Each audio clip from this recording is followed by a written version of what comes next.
Satyabama Institute of Science and Technology, Chennai and Sriperumbudur. Kallakurichi மாவட்டம் உளுந்தூர்பேட்டை அருகே எரையூர் பகுதியில் தர்பூசணி பழத்தை பறித்ததாக கூறி 11 வயது சிறுமியை கடத்திச் சென்று அடித்து துன்புறுத்தி பாலியல் வன்கொடுமை செய்த இளைஞரை போலீசார் போக்சோ சட்டத்தின் கீழ் கைது செய்தனர். இதுகுறித்த விவரங்களோடு இணைகிறார் எமது செய்தியாளர் சகாதேவன். அவரிடம் பேசலாம். வணக்கம் சகாதேவன், விவரங்கள். வணக்கம். கள்ளக்குறிச்சி மாவட்டம் உளுந்தூர்பேட்டை அருகே இருக்கக்கூடிய எரையூர் என்ற பகுதியில் சேர்ந்த 6ஆம் வகுப்பு படிக்கும் 11 வயது சிறுமி ஒருவர் பள்ளிக்கு செல்லும் வழியில் இருந்த நிலத்தில் இறங்கி தர்பூசணி பறித்ததாக கூறப்படுகிறது.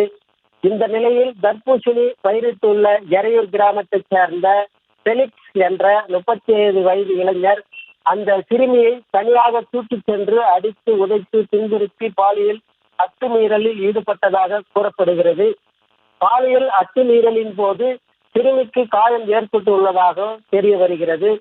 தன் மகளுக்கு நேர்ந்த இந்த கொடுமையான சம்பவம் குறித்து அந்த சிறுமியின் தாய் உளுந்தூர்பேட்டை அனைத்து மகளிர் காவல் நிலையத்தில் புகார் அளித்திருந்தார்.